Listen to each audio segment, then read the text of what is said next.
कौन कहता है कि सरकारी स्कूल के बच्चे जो हैं वो अच्छे मार्क्स नहीं ले सकते? पता नहीं चल रहा था क्या करें क्या नहीं थे, इतना सोचा नहीं था। पढ़ती तो थी पर इतना ऐसे नहीं लग रहा था इतने मार्क्स ले पाएगी। इसकी बड़ी मेहनत है, इसने बड़ी मेहनत की है अपने। पूरे जम्मू कश्मीर में एक मिसाल कायम की है कि सरकारी स्कूल में पढ़कर भी बच्चे अच्छे अंक ले सकते हैं। हाँ, गिफ्ट दूंगी मैं इसको। बोल रही थी जहाँ पर अभी टाइम नहीं लग रहा है कि मैं बाजार जाकर कुछ लाऊं, कोई ना कोई जो आ रहे हैं वही गिफ्ट लेके, कोई मिठाई उठा के आ रहा है, कोई कुछ लेके आ रहा है।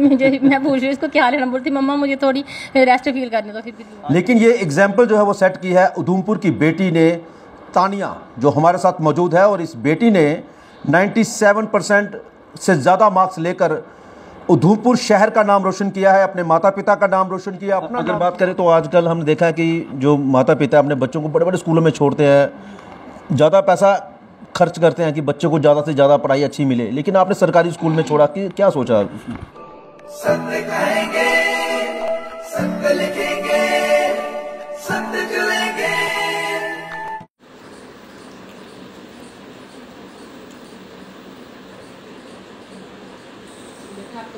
आपने बड़ी अच्छी मार्क्स लिए, मुझे बड़ी खुशी हुई। बहुत बहुत मुबारक, बड़े अच्छे नंबर लिए। दैनिक स्टेट समाचार में आप सभी का स्वागत है और इस समय मेरे साथ वो बेटी मौजूद है। बेटी, पहले तो आपको बहुत बहुत शुभकामनाएं कि आपने इतने बढ़िया अंक लिए हैं। Thank you sir.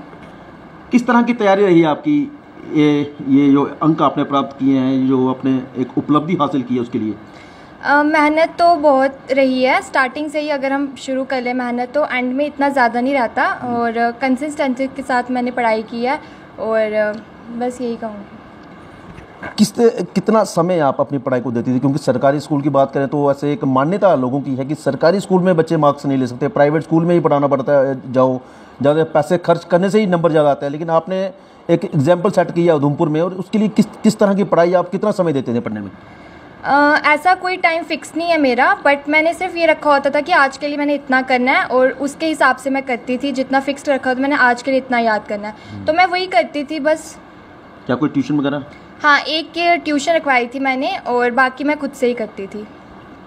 देखिए, इस बेटी की अगर बात करें तो एक तो सरकारी स्कूल में पढ़ी है, दूसरा कि इसने जो बड़े सब्जेक्ट होते हैं उनकी कोई भी ट्यूशन नहीं ली। जैसे इकोनॉमिक्स की एक ट्यूशन ये करती थी, जैसे ये बता रही है बेटी, लेकिन बाकी कोई भी सब्जेक्ट की इसने कहीं भी कोई कोचिंग नहीं ली, कोई ट्यूशन नहीं ली। उसके बावजूद भी 97% से ज़्यादा मार्क्स लाना कितनी बढ़िया कार्य जो है वो किया है। इनकी माता जी हमारे साथ मौजूद हैं, इन्हें भी बहुत बहुत शुक्रिया और शुभकामनाएं आपको। आपको भी मुबारक। बड़ा अच्छा लग रहा है इतने अच्छे मार्क्स लिए हैं। मेहनत करती थी, शुरू से ही करती थी मेहनत, पर ट्यूशन भी बोलती थी नहीं, मैंने एक दो सब्जेक्ट की रखवाई थी ट्यूशन, ऐसे ये बिना ट्यूशन के भी चल सकती है। जब आपको पता चला कि आपकी बेटी ने 97% कुछ मार्क्स लिए तो क्या महसूस हुआ? मुझे यकीन नहीं हो रहा था। मैंने सोचा इतने नहीं आए। बोलती मम्मा मेरा रिजल्ट आउट हो गया है तो मेरे इतने मार्क्स आए। मैंने बोला अच्छा कितने मार्क्स आए? मम्मा मेरे 487 मार्क्स आए हैं। तो मुझे खुशी हुई, सारे मुबारक दे रहे थे, रिश्तेदारों के फ़ोन आ रहे थे, सारे बहुत अच्छा लगा मुझे। क्या रिएक्शन था आपका उस समय? हमें ऐसे पता नहीं चल रहा था क्या करें क्या नहीं थे, इतना सोचा नहीं था। पढ़ती तो थी पर इतना ऐसे नहीं लग रहा था इतने मार्क्स ले पाएगी। इसकी बड़ी मेहनत है, इसने बड़ी मेहनत की है अपने ऊपर। अगर बात करें तो आजकल हमने देखा है कि जो माता पिता अपने बच्चों को बड़े बड़े स्कूलों में छोड़ते हैं, ज़्यादा पैसा खर्च करते हैं कि बच्चों को ज़्यादा से ज़्यादा पढ़ाई अच्छी मिले, लेकिन आपने सरकारी स्कूल में छोड़ा, कि क्या सोचा? नहीं, मैंने इसको पूछा वहाँ आपने 10th तक ये प्राइवेट स्कूल में ही पढ़ी है, 11वीं में पूछा मैंने इसको वहाँ आपने लेनी है? बोलती नहीं मम्मा मैं सरकारी स्कूल में जाऊँगी, अच्छे टीचर हैं उधर, ही पढ़े लिखे होते हैं उधर, कोई बड़े टीचर हैं, और ट्यूशन ले लूँगी कोई कमी आएगी तो। पर इसको कोई फील नहीं, बोलती नहीं मम्मा बड़ा अच्छा। मैंने बाद में पूछती थी इसको, 11वीं में भी टीचर बुलाते थे, मुझे अच्छा देती थी, उधर ही परफॉर्म अपना अच्छा करती थी।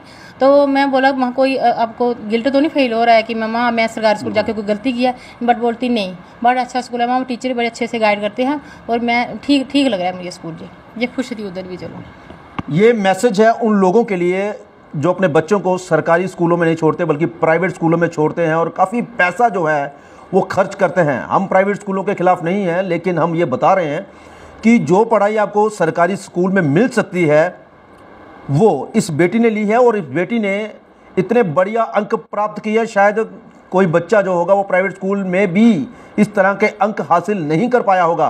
बेटिया, क्या कोई गिफ्ट वगैरह परिवार से?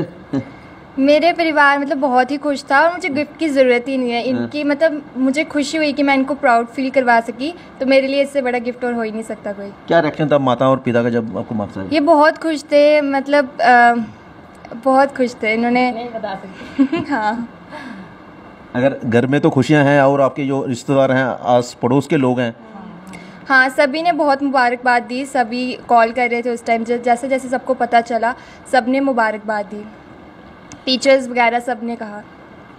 तो बिल्कुल जब इस तरह के अंक, इस तरह की उपलब्धि बच्चे हासिल करें तो हर कोई उन्हें शुभकामनाएं देने आता है। परिवार वाले तो खुश होते ही होते हैं, और ख़ासकर रिश्तेदार जब घर में पहुँचे, आस पड़ोस के लोग घर में पहुँचे, तो वाकई ही जो माता पिता है काफ़ी प्राउड फील करते हैं कि उनके बेटे जो हैं वो उनके नाम को रोशन कर रहे हैं।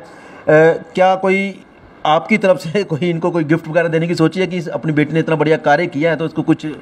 हाँ, गिफ्ट दूंगी। मैं इसको बोल रही थी जहाँ पर अभी टाइम नहीं लग रहा है कि मैं बाजार के कुछ लाऊं, कोई ना कोई जो आ रहे हैं वही गिफ्ट लेके, कोई मिठाई उठा के आ रहा है, कोई कुछ लेके आ रहा है। मुझे मैं पूछ रही हूँ इसको क्या लेना, बोलती मम्मा मुझे थोड़ी रेस्ट फील करने दो, फिर लूँगी। आजकल के बच्चे ज़्यादा मांग करते हैं आईफोन या लैपटॉप, इस तरह का कुछ? नहीं, फ़ोन इसने लिया, ये इसकी डिमांड कोई नहीं है। जब से ये चल रही है ना ऐसे, जब से पैदा हुई इसने डिमांड इसकी नहीं है, पढ़ाई में रहती है अपनी बिजी। इसको कोई नहीं फ़ोन लिया, इसके पास है फ़ोन, बट इसने कभी मांगा नहीं कि मम्मा मुझे ये चाहिए या अभी चाहिए, नहीं, ऐसी इसकी कोई डिमांड नहीं होती है।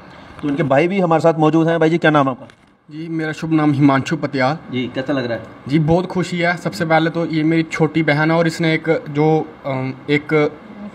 जो मिसाल कायम की है कि एक गोल को पकड़ के कैसे उसकी तरफ जाना है और हासिल करना है, तो मेरे लिए भी एक इंस्पिरेशन है कि किस तरह से एक चीज़ को अपना गोल बना के उसकी तरफ आगे बढ़ना है और उसे पाना है। और वैसे भी ये मेरे साथ 24 घंटे होती थी, तो इसकी मैंने मेहनत देखी है कि किस तरह से मतलब सारी डिस्ट्रैक्शन को दूर करके ये पढ़ी, मेहनत की और आज एक नाम यहाँ पे कमाया है नंबर लेके। बिल्कुल, एक नाम कमाया है, एक उधमपुर शहर का नाम रोशन किया है, ज़िला उधमपुर का नाम रोशन किया है। और बेटी, हम जानना चाहते हैं कि क्या सोचा है भविष्य में, क्या बनना है आपने? आगे मैं यूपीएससी की तैयारी करूँगी।